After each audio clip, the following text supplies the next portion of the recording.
Nous devons donc marcher triomphalement et présenter au monde un style de vie vraiment victorieux et lui donner envie d'avoir ce que nous avons simplement en étant là et en étant les croyants que nous sommes censés être. Restez avec nous dans Jouissez de votre vie.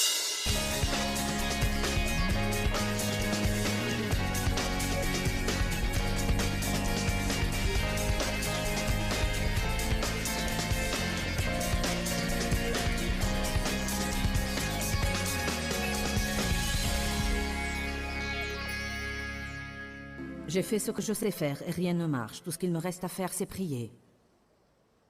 N'est-ce pas une déclaration stupide? C'est vraiment presque le comble de la stupidité. C'est comme, je vais essayer le truc de la prière, vous savez. Cette toute dernière tentative pour voir si le truc de la prière marche, mais je ne sais pas, j'ai fait tout ce que je sais faire et rien ne marche. Il n'est pas écrit si vous êtes dans la souffrance, affligé et maltraité. Cela veut dire que si le diable vous harcèle ou si les gens vous harcèlent, qu'est-ce que vous êtes censé faire? Prier. Quelqu'un est-il dans la joie? Qu'il chante des cantiques. Quelqu'un est-il malade? Que les anciens de l'Église prient pour lui. Verset 15. Et la prière de la foi sauvera le malade, et le Seigneur le relèvera. Et s'il a commis des péchés, ils lui seront pardonnés. Que devez-vous faire quand vous péchez? Bon, certains de vous l'ont compris. Confessez donc vos péchés les uns aux autres.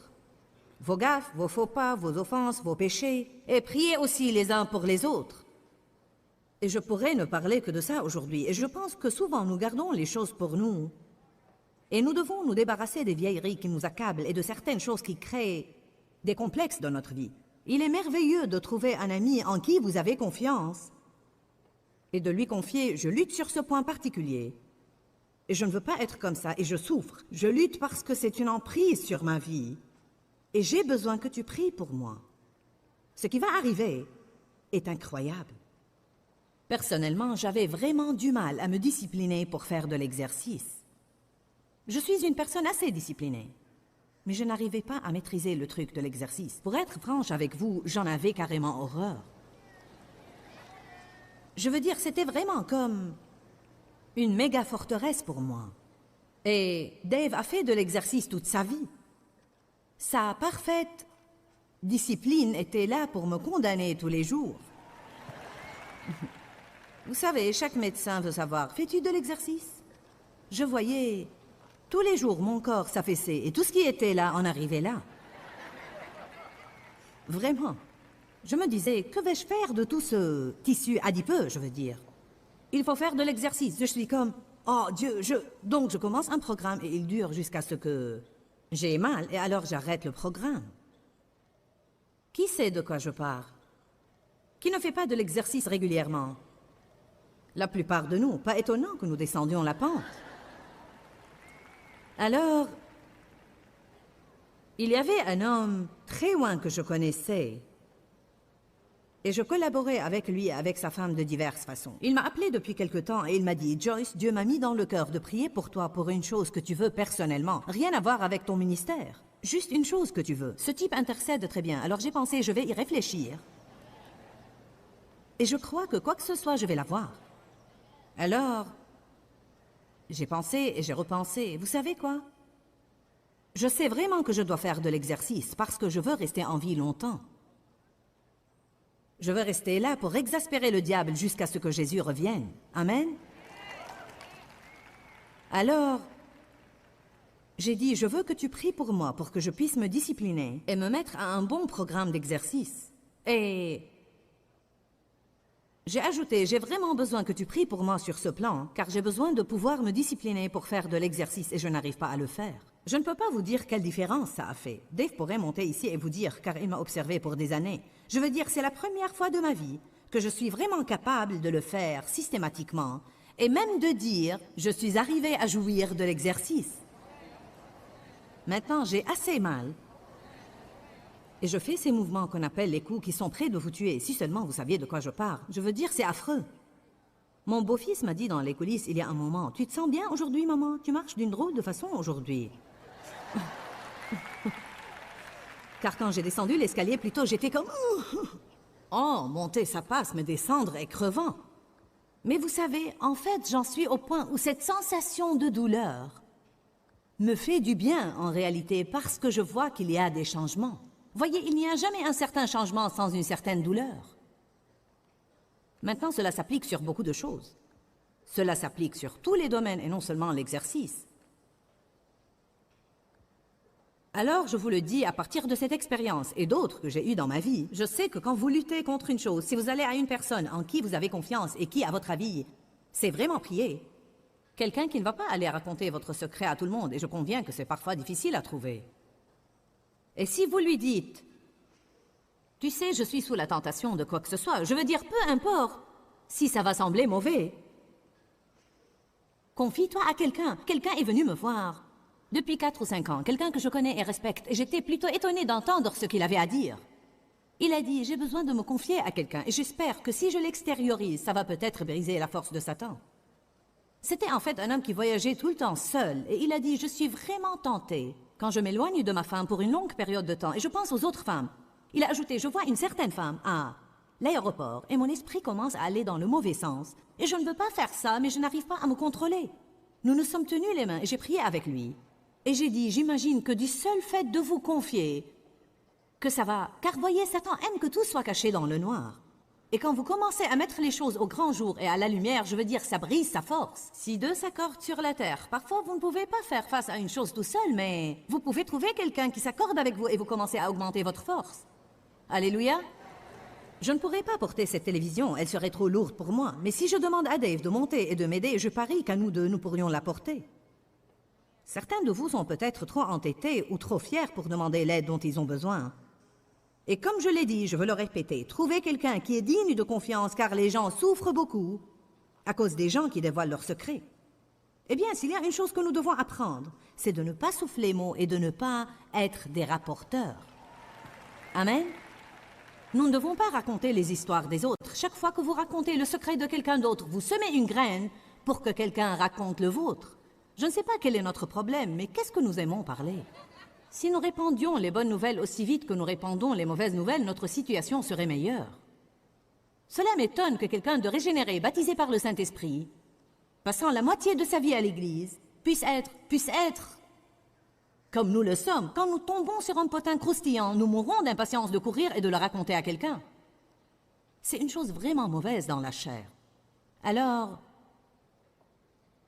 demandez aux autres de prier pour vous. Confessez des choses les uns aux autres. Alors, j'ai prié pour ce jeune homme et je lui ai demandé 3 mois plus tard s'il avait toujours des problèmes. Il m'a dit, je n'ai plus eu aucun problème depuis le jour où nous en avons parlé.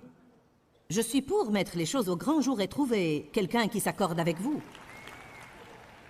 Vous dites, je ne veux pas être embarrassé, j'ai peur de ce que les autres vont penser. Je préfère être embarrassé que de rester dans l'esclavage. Alléluia.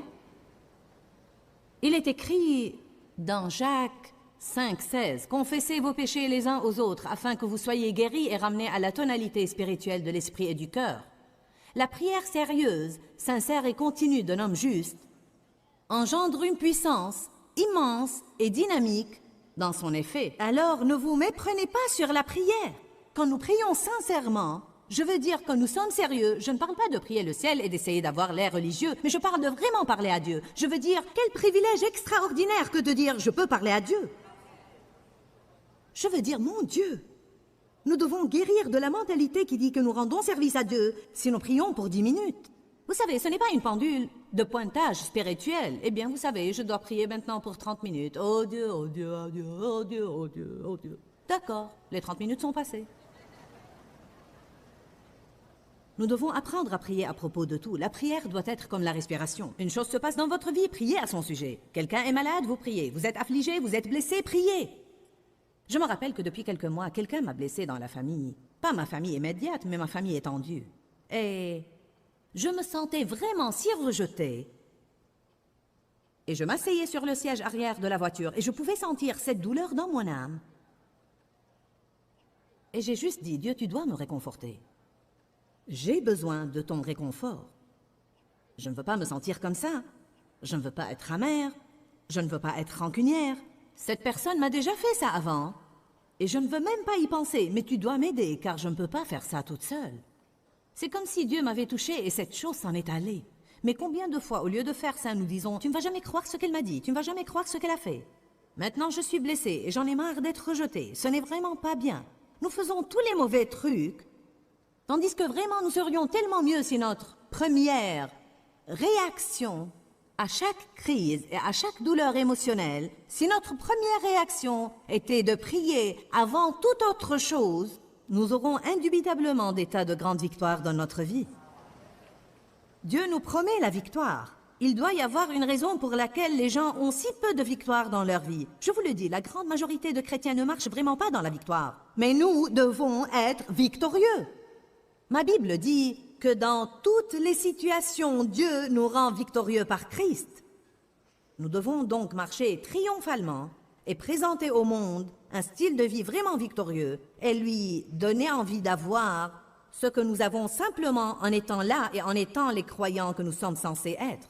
Je crois en fait que nous ratons vraiment la puissance de la prière sur une grande échelle. Oui, les gens prient et passent des nuits de prière à l'église et nous avons des réunions de prière. Mais je parle ici de votre vie de prière. Je parle de votre vie de prière personnelle. Je ne parle pas de toutes les listes de choses à propos desquelles nous prions. Nous prions à propos de l'avortement et nous prions à propos de ceci et de cela et de ceci et cela et autre chose. Je parle en fait des problèmes qui se produisent dans votre vie, des choses qui vous arrivent à vous. Êtes-vous en train de prier pour chaque situation dans laquelle vous vous retrouvez et à propos de laquelle vous ne pouvez rien faire? Si votre première réaction est de prier, je vous le dis, vous allez voir la puissance de Dieu se manifester dans votre vie d'une façon qui va vous laisser bouche bée d'enchantement majestueux. Pour que la prière soit efficace, elle doit être sincère. Sincère, venant du cœur et fondée sur la parole. Il n'y a rien de plus puissant que vous puissiez faire dans vos prières que de citer une écriture. Maintenant, Dieu, ta parole dit que tu pourvoiras à tous mes besoins selon ta richesse dans la gloire. Moi, je donne, je paye la dîme, je fais ce que tu me demandes de faire. Et donc, Dieu, j'ai besoin de 4 pneus pour ma voiture et je n'en ai pas l'argent. Et je te demande de me procurer l'argent pour avoir ces pneus au nom de Jésus. Amen. Je n'ai pas besoin de 4 pneus, je me sers de cela comme exemple. Et je ne veux pas que tout le monde m'envoie des pneus.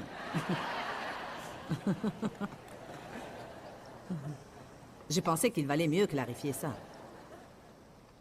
Elle a besoin de pneus. Voilà une dame qui a besoin de pneus. Combien de vous comprennent ce que je dis? Bon. Une autre raison principale pour laquelle les gens ne prient pas, c'est qu'ils ne se sentent pas méritants. Ils ne se sentent pas bien dans leur peau ou suffisamment spirituels. Ils ne savent pas que Dieu les écouterait de toute façon. Ils ne sentent absolument pas qu'ils ont le droit de demander à Dieu de les bénir parce qu'ils ont été mauvais. Puis-je avoir un amen de quelqu'un là-bas? Donc, nous allons juste détruire ce mensonge ce matin.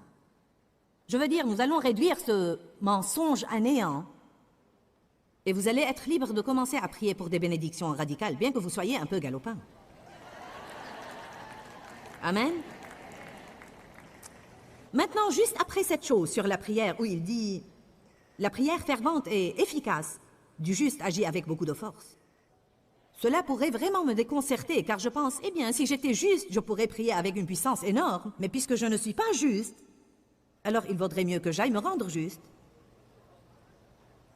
Et puis, je pourrais prier. Voyez, nous pensons que notre justice consiste à faire des tas de choses justes, alors qu'en réalité, nous sommes justifiés devant Dieu par le sang de Jésus. Et si nous croyons ça, nous allons commencer à manifester la justice dans notre vie. Mais avant de le croire, nous n'allons jamais voir son fruit. Je ne suis pas justifié devant Dieu par mes œuvres. Partout dans le Nouveau Testament, il est écrit que personne n'est justifié devant Dieu par les œuvres de la loi. Tous ont péché et sont privés de la gloire de Dieu, et ils sont justifiés en vertu de la rédemption accomplie dans le Christ. Donc c'est une chose qui est mise en nous, et puis Dieu nous donne le Saint-Esprit pour faire fructifier cette chose qui est mise en nous, afin que le monde puisse la voir et en profiter. Alors c'est sans doute un processus qui a lieu. Mais votre justice n'est pas fonction de ce que vous faites. Votre justice est fonction de votre relation avec Dieu. La justice n'est pas fonction d'activités religieuses. Elle est fonction d'une relation. Allez maintenant. D'accord? Et l'Écriture qui suit dit une chose qui doit nous débarrasser de ces préjugés. Le prophète Élie était un être humain de la même nature que nous. avec des sentiments, des affections et une constitution comme la nôtre. Et il pria instamment pour qu'il ne plût point, et il ne plut point sur la terre pendant 3 ans et 6 mois. Puis il pria de nouveau, et le ciel donna de la pluie, et la terre produisit son fruit comme d'habitude. Je ne sais pas ce que vous savez au sujet d'Élie. Oui, il était un prophète d'une puissance extraordinaire, mais il fait remarquer ici qu'Élie était un être humain tout à fait comme nous. Élie ne faisait pas tout juste, le saviez-vous? En fait, il était un petit peu instable par moments. Vous le voyez dans la Bible se payer la tête de 450 prophètes méchants de Baal un jour, les mettant à mort tous et les tuant. Et le lendemain, vous le voyez s'enfuir dans la peur, déprimé, voulant se donner la mort à cause d'une femme. Maintenant, qu'est-ce qui ne va pas dans cette situation? Le lundi, je tue 450 prophètes. Le mardi, je m'enfuis de devant une femme. Ce n'est pas du tout logique. Amen. Le dimanche, je loue Dieu à l'église avec tous mes amis et je saute et je crie Alléluia. Et je sautille, nous apportons le sacrifice de grâce dans la maison du Seigneur. Oh, le Seigneur soit loué, Alléluia, gloire à Dieu. Nous étalons tout notre christianisme devant tous nos amis. Et puis lundi matin, nous nous levons déprimés. Je ne comprends pas ce qui ne va pas dans ma vie. Ensuite, le diable dit, vaudrait mieux que non, tu ferais mieux de ne pas prier. Car regarde le désordre dans lequel tu es. Eh bien, Élie était plutôt dans un chaos aussi. Et pourtant, il a prié. Et Dieu a écouté ses prières. Non seulement Dieu a écouté ses prières, mais Dieu l'a fait sortir du désordre dans lequel il était même quand il était déprimé et découragé. Vous savez, la vraie raison de sa dépression était son effondrement. Il était fatigué de toutes les choses qu'il avait faites la veille. Et vous savez quoi? Quand je suis vraiment fatigué, je peux devenir semi-non spirituel. Amen.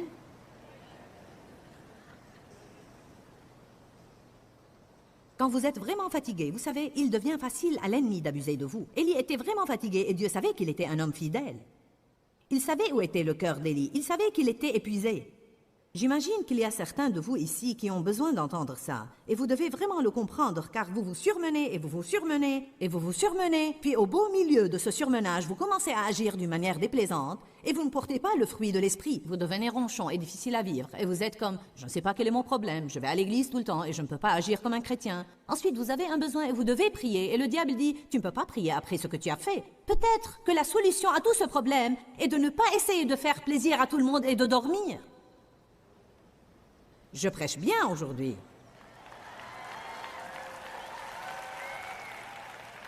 Nous serions étonnés de constater combien de choses seraient réglées rien qu'en éteignant ce téléphone. Comment avons-nous pu vivre sans portable? Je n'avais jamais su que j'étais si importante avant le portable. Maintenant, toutes les 2 minutes, quelqu'un doit me trouver. S'il ne peut pas m'avoir sur le mien, il appelle celui de Dave. S'il ne peut pas l'avoir, il appelle un des enfants. C'est comme, laissez-moi tranquille. Quand un homme juste prie, je vais vous dire une chose, je suis juste tout comme l'était Élie. En fait, plus juste, car Jésus-Christ vit en moi. Alléluia. Donc s'il peut prier, je peux prier.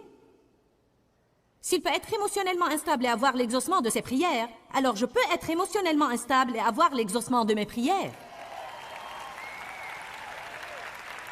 Et vous le pouvez aussi. Allez à Ésaïe 41. Nous exaspérons le diable aujourd'hui. Car vous qui pensez que vous êtes un désastre pitoyable et qui ne priez pas avec assurance, vous allez sortir d'ici et commencer à prier pour toutes sortes de choses radicales et Dieu va vous les donner. Et vous allez être heureux. Ensuite, si vous êtes heureux, vous pouvez rendre quelqu'un d'autre heureux. Ésaïe 41, 10.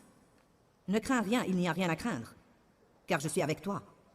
Ne promène pas tes regards inquiets et ne sois pas consterné, car je suis ton Dieu. Je te fortifie et t'endurcis aux difficultés. Oui, je viens à ton secours.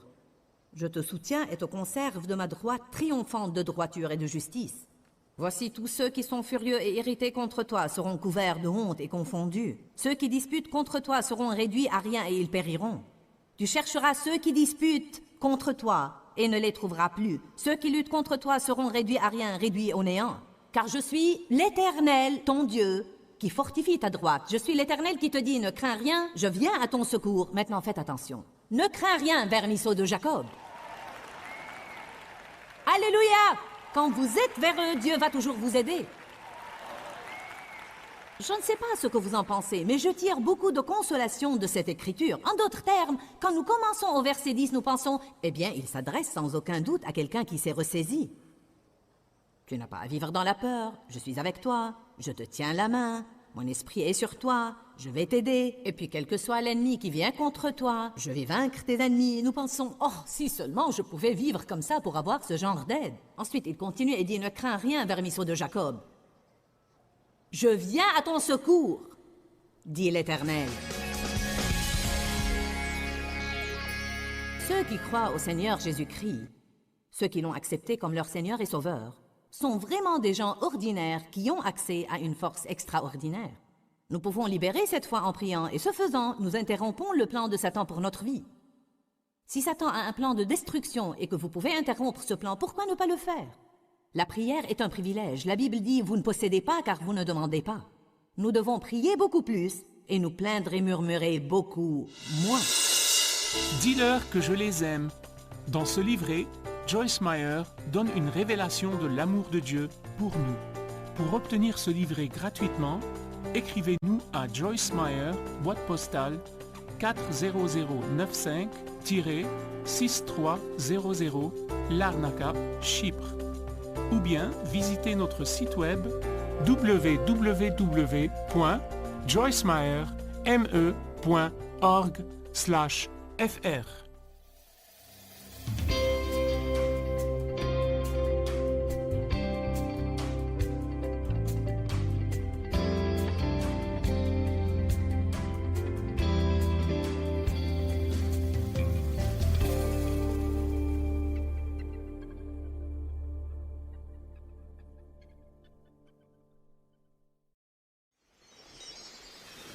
Je veux me sentir bien dans ma peau. Je ne veux pas me sentir condamné tout le temps et sentir comme si j'étais un grand désastre.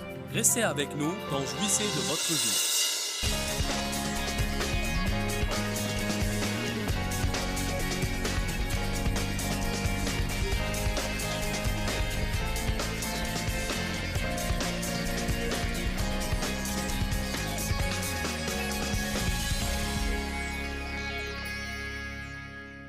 Je vais vous dire une chose, je suis juste tout comme l'était Élie.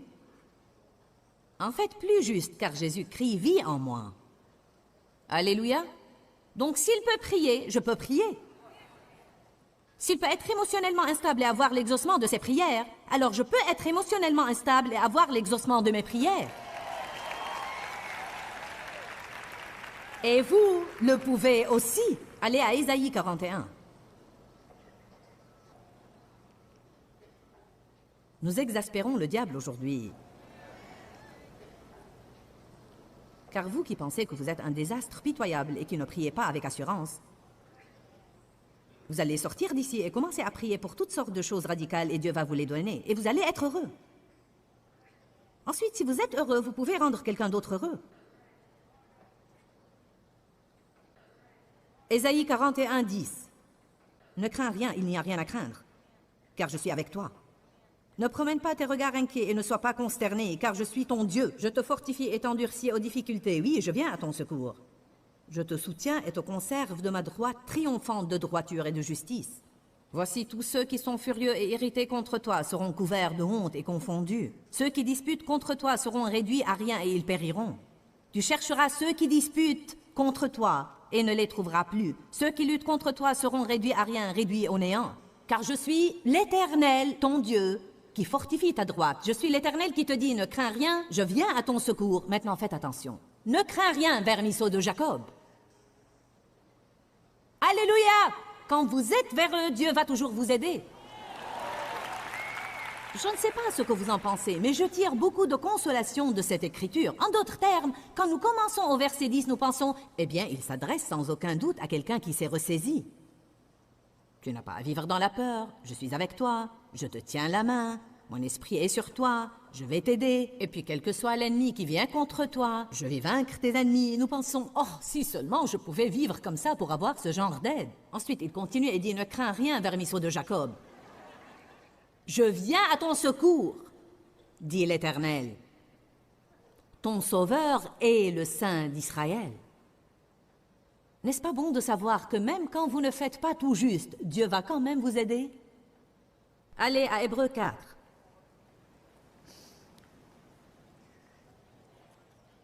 Le seul fait de m'écouter vous lire ces écritures ne va pas vous changer votre vie, car si vous avez un cas sérieux de culpabilité, et si vous avez un cas sérieux de haine de soi, et de rejet de soi, il vous faudra alors vous imprégner longtemps de ces écritures pour vous libérer de cet esclavage. Je ne peux pas vous dire combien de fois j'ai lu ces écritures, je les lisais et je les lisais. Vous savez, je fais parvenir ces informations à votre tête, mais le Saint-Esprit doit les prendre de votre tête à votre cœur.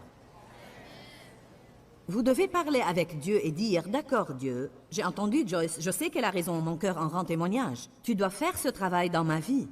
Je veux me sentir bien dans ma peau. Je ne veux pas me sentir condamnée tout le temps et sentir comme si j'étais un grand désastre. Je sais que j'ai des problèmes, mais je crois que tu me changes. Je ne suis pas là où je dois être, mais Dieu merci, je ne suis plus là où j'étais.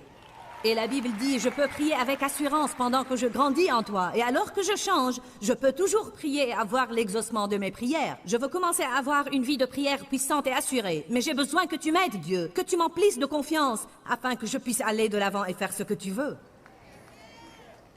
Je priais dernièrement pour plus de confiance. Dieu, je veux plus de confiance.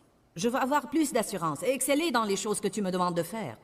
Dieu enlève toutes sortes de sentiments d'insécurité ou tout sentiment de culpabilité et de condamnation. Si je fais quelque chose de mauvais, dis-moi, je vais me repentir, mais c'est tout ce que je peux faire à ce propos, je ne peux pas payer.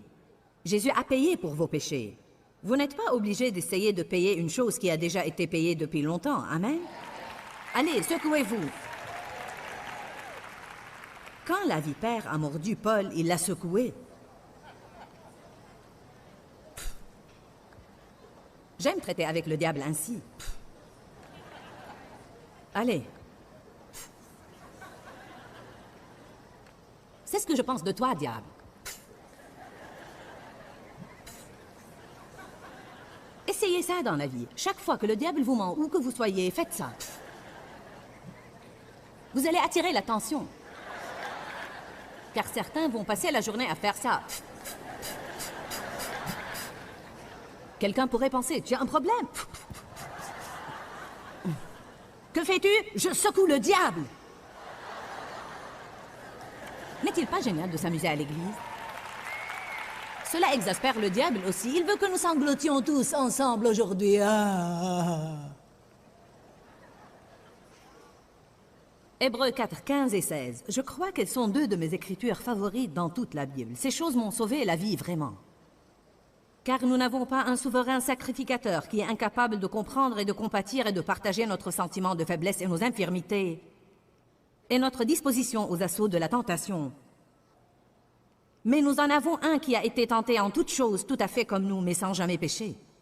Approchons-nous donc, sans peur et en toute confiance et avec assurance, du trône de la grâce, le trône de la grâce immérité de Dieu envers les pécheurs, afin de recevoir miséricorde pour nos défaillances et de trouver grâce en temps voulu pour être aidés dans tous nos besoins. Aide appropriée et qui tombe à point venant juste quand nous en avons besoin. Je veux dire, que pouvez-vous faire de ces écritures autres que de croire ce que je dis? Nous avons un Jésus qui a pris un de ses corps charnels et qui sait ce que c'est que d'être tenté. Et il a été capable de résister à toutes les tentations sans exception, mais il comprend ce que nous endurons. Il comprend ce que vous endurez. Il comprend comment vous avez été élevé et l'atmosphère dans laquelle vous avez grandi. Et il comprend qu'il faut du temps pour vous libérer de toutes ces anciennes données et pour vous emplir de nouvelles données. Amen. Il s'est engagé à œuvrer avec vous jusqu'au bout, jusqu'à la ligne d'arrivée. Vous ne comprenez, nous ne comprenons pas quel engagement Jésus a envers nous. Je ne te délaisserai ni t'abandonnerai point, car voici, je suis avec vous tous les jours jusqu'à la fin des temps. Quand je fais ou que vous faites quelque chose de mauvais, Jésus ne dit pas « Non, ça suffit ». Je ne peux pas te faire confiance. Allez. Puis-je vous dire un secret? Quand Jésus viendra nous prendre, aucun de nous ne sera arrivé. Aucun de nous ne sera sur la ligne d'arrivée. J'y suis arrivée, Jésus. Je suis complètement changée, complètement transformée. Il n'y a rien qui cloche en moi. Aucun de nous ne sera sur la ligne d'arrivée. Mais je peux vous dire, où que vous soyez en ce moment-là, que vous soyez là, ou là, ou là, du moment que vous avez les yeux fixés sur lui, et que vous avancez, avancez, avancez, il m'a dit un jour, n'importe où que tu sois, sur le chemin de la vie, quand l'heure viendra pour moi de venir prendre mon peuple, je vais traverser cette ligne et je vais prendre chacun de vous et je vais vous tirer de là, car vous allez tous venir avec moi. Nous serons tous changés en un clin d'œil.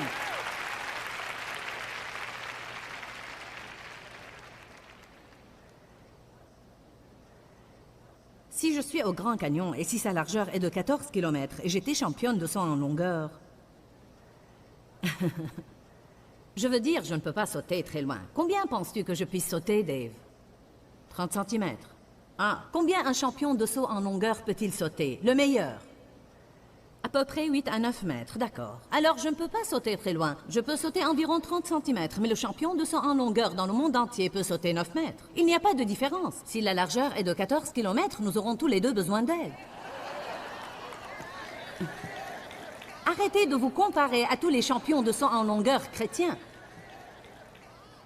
Sœur super chrétienne qui se lève chaque matin à 4 heures et prie pour 5 heures. Et la dame que vous connaissez qui a mémorisé tous les psaumes. Peut-être que vous êtes comme moi et vous ne savez toujours pas où certains livres se situent et vous devez recourir à l'index. Je prêche depuis 25 ans. Je n'ai pas perdu ma licence. Vous savez pourquoi? Parce que Dieu m'a ointe. Et il ne m'a pas ointe parce que je suis une femme extrêmement intelligente ou parce que je jouis d'une éloquence magnifique. Il m'a ointe parce qu'il a regardé mon cœur. Amen. Dites à celui qui est à côté de vous, donne-toi une chance.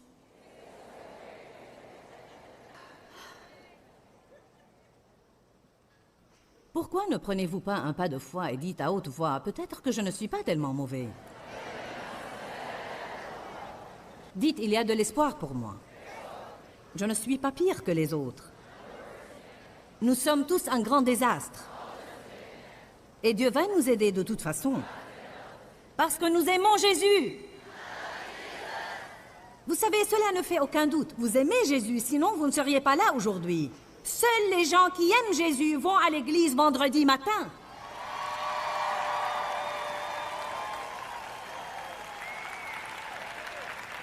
Il vaudrait mieux arrêter de laisser le diable vous dire combien vous êtes fichu. Qui a pris des vacances pour être là? Wouhou! Combien de gens ordinaires prennent leurs vacances pour venir à une réunion comme ça? Vous êtes des excentriques. Vous devez être de ces gens naturels qui ont l'intention de mener une vie surnaturelle. Vous devez être de ces gens ordinaires qui ont décidé de marcher dans une force extraordinaire. Ne nous sentons-nous pas mieux? Nous nous sentons tellement mieux. Le Seigneur soit loué. Allez à Éphésiens 1.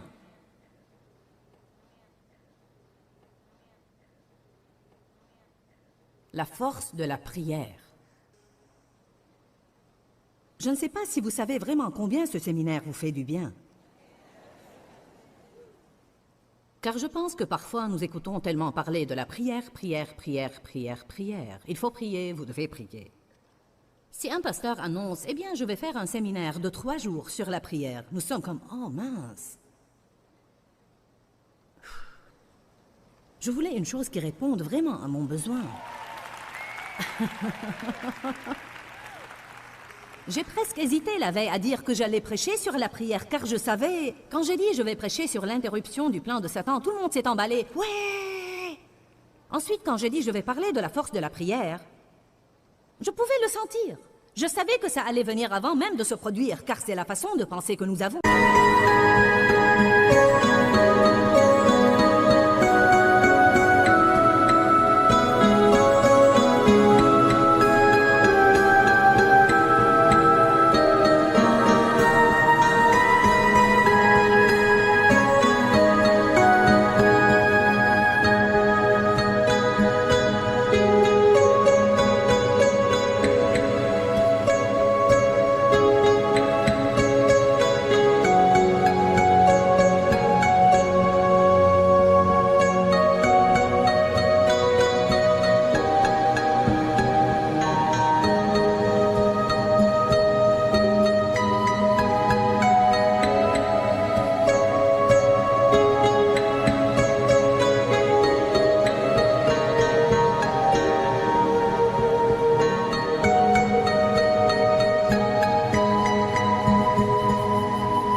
Mais si nous comprenions vraiment la force qui est à notre disposition,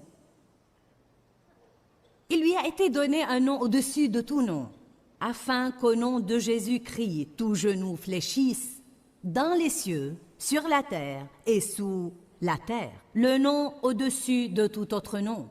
Le nom au-dessus du nom du cancer, le nom au-dessus du nom de la pauvreté, le nom au-dessus du nom de la toxicomanie, le nom au-dessus du nom du divorce. Toute autre chose dans notre société qui a un nom, le nom de Jésus est au-dessus du nom de cette chose.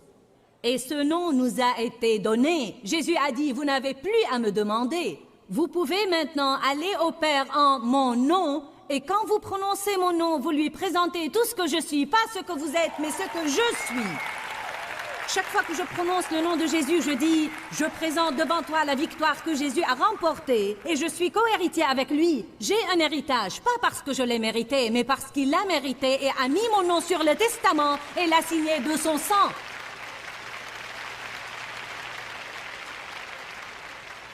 Je vais prier avec assurance, pas parce que j'en ai le droit. Je n'en ai pas le droit parce que j'ai mérité ce droit, mais j'ai un droit acheté par le sang. Amen. Gloire à Dieu. Éphésiens 1, 17. Paul priait pour l'Église, et j'aime observer comment il a prié pour l'Église, car ses prières étaient si différentes des nôtres. Nous prions toujours pour des choses. Paul n'a jamais prié pour des choses matérielles. Vous ne pouvez pas trouver une seule prière où Paul a prié pour un genre de choses matérielles. Il priait toujours pour une chose spirituelle. Car je prie toujours le Dieu de notre Seigneur Jésus-Christ, le Père de gloire, qu'il vous donne un esprit de sagesse et de révélation, de compréhension des mystères et secrets, en ayant une connaissance profonde et intime de lui.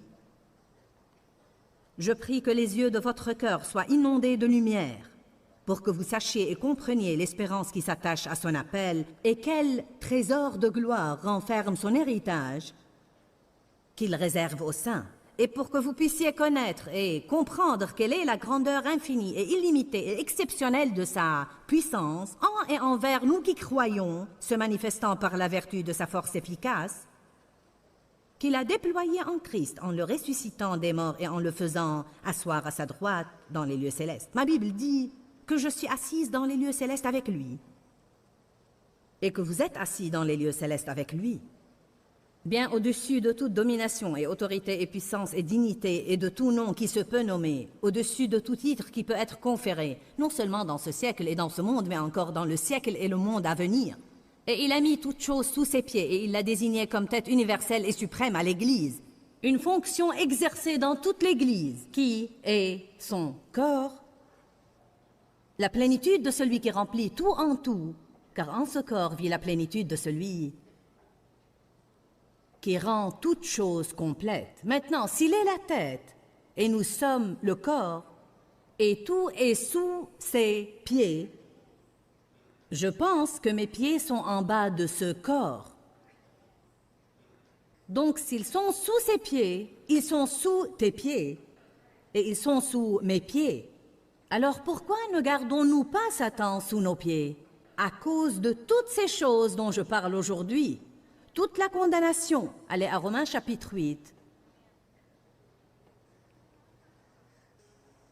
verset 26.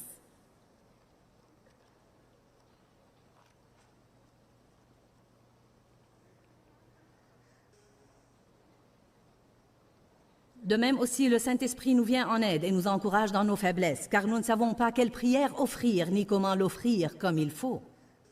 Si ça ne vous dérange pas d'écrire sur votre Bible, encerclez la phrase comme il faut. Voilà notre problème. Je n'y ai jamais fait attention dans Romains 8, 26, et j'ai probablement lu cette écriture 1000 fois. Mais c'est une partie très importante de ce verset. Il dit, non seulement nous ne savons pas prier, mais nous ne savons pas offrir nos prières comme il faut. En d'autres termes, je ne suis pas digne de prier. Et alors je le sens. Quand je vais à Dieu pour qu'il réponde à mon besoin, il y a toujours ce sentiment de « je sais vraiment que je ne le mérite pas ». Du moins jusqu'à ce que vous surmontiez ça. Et franchement, je ne ressens plus cette chose. Je demande les choses les plus extraordinaires que vous puissiez imaginer. Et je reçois beaucoup d'elles.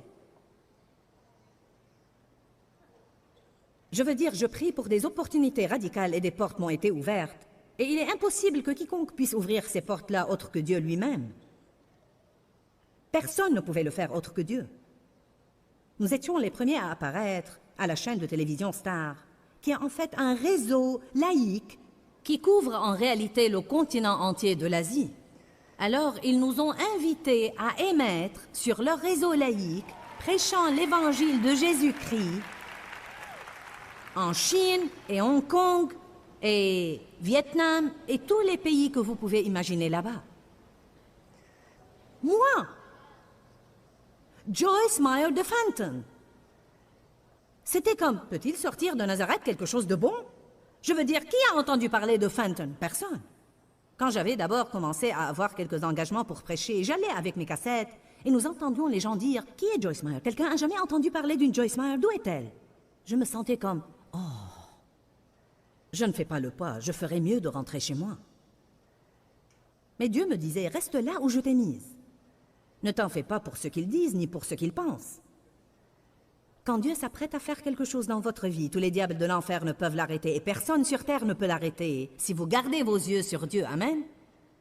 Un seul coup de fil, la personne qu'il faut, une connexion divine peuvent changer tout le cours de notre vie. Nous ne vivons pas avec assez d'attente. Bien sûr que nous attendons, mais nous attendons davantage de la même sorte de futilité que nous avons. Eh bien, je n'attends plus de futilité. J'attends une grâce radicale aujourd'hui. Quand je sors déjeuner, je m'attends à avoir la meilleure table. Quelqu'un va probablement m'offrir mon repas, je vais m'y attendre aussi.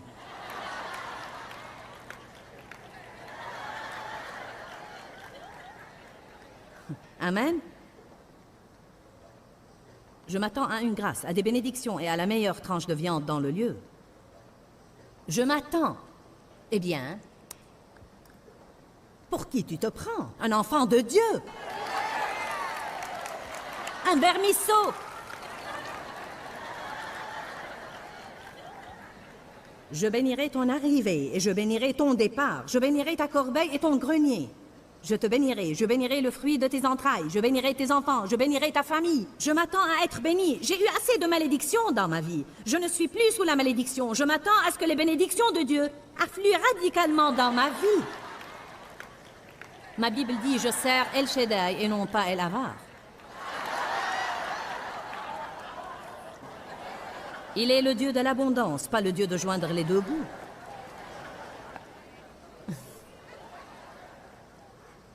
Qui convient que beaucoup de gens ne prient pas avec assurance parce qu'ils ne sentent pas qu'ils méritent quoi que ce soit? Certains d'entre vous, Dieu ne peut pas vous forcer à accepter une bénédiction. Je veux dire, je rencontre des gens comme ça tout le temps. J'ai 2 personnes en ce moment-là et Dieu se sert de moi pour les aider. Je veux dire, j'essaie de leur donner quelque chose. Oh non, non, non, non, non, non, non, non, non. Cela m'énerve vraiment. C'est comme, si je veux te bénir, n'essaye pas de me repousser. Amen. Quelqu'un qui travaille pour nous, je lui ai acheté un cadeau d'anniversaire. Il est là, n'importe où Larry est. Il est là-bas quelque part. Oh non, a-t-il dit, tu ne dois pas faire ça pour moi. J'ai dit, Larry, est-ce que tu vas ouvrir ton cadeau d'anniversaire ou pas? Je pense que Dieu est comme ça avec nous quelquefois. C'est comme, est-ce que tu vas le prendre et te taire au sujet de tout ce qui ne va pas avec toi? Amen. Regardez-moi, est-ce que vous allez vous taire au sujet de tout ce qui ne va pas avec vous? Dieu sait quel désastre nous sommes tous. Et c'est son affaire s'il veut nous donner miséricorde et nous bénir. Mais tout l'intérêt est, peu importe si vous êtes bon et peu importe si je suis bonne, nous n'allons jamais être assez bons pour mériter les bénédictions de Dieu. Alors toute ma vie, je vais recevoir quelque chose que je ne mérite pas. Dieu ne veut pas que je pense que je le mérite, car à ce moment-là, je ne vais pas le louer radicalement. « Oh, merci Jésus, merci, merci, oh, merci Jésus, je ne mérite pas ça, tu es si merveilleux Dieu. » Si nous pensons que nous le méritons, c'est comme « je mérite ça ».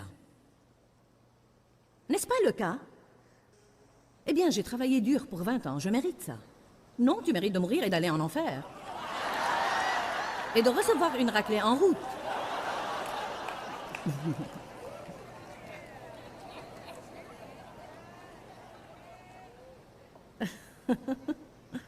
Eh bien, moi aussi. C'est ce que nous méritons, mais Dieu merci, il a pris ce que nous méritons et nous prenons ce que Jésus mérite. Ceux qui croient au Seigneur Jésus-Christ, ceux qui l'ont accepté comme leur Seigneur et Sauveur, sont vraiment des gens ordinaires qui ont accès à une force extraordinaire. Nous pouvons libérer cette foi en priant et ce faisant, nous interrompons le plan de Satan pour notre vie. Si Satan a un plan de destruction et que vous pouvez interrompre ce plan, pourquoi ne pas le faire? La prière est un privilège. La Bible dit « Vous ne possédez pas car vous ne demandez pas ». Nous devons prier beaucoup plus et nous plaindre et murmurer beaucoup moins. Dis-leur que je les aime. Dans ce livret, Joyce Meyer donne une révélation de l'amour de Dieu pour nous.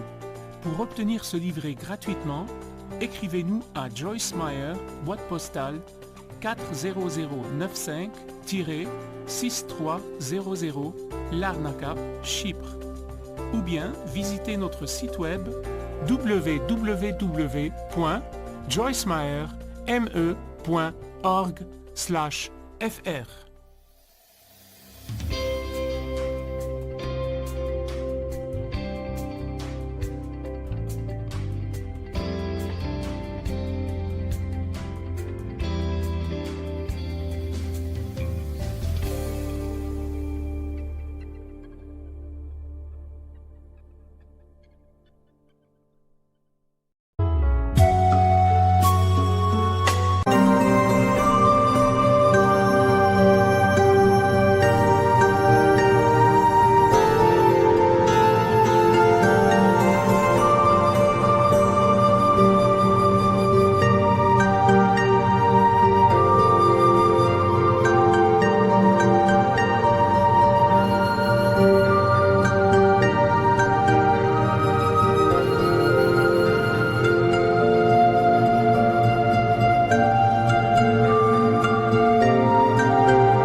khắp phương trời vẫn nhớ tới quê hương. Người về đây thăm làng trù quê mẹ và làng sen quê cha, xúc động bồi hồi người rơi giọt lệ. Thương mái nhà tranh, thương đất mẹ nghèo.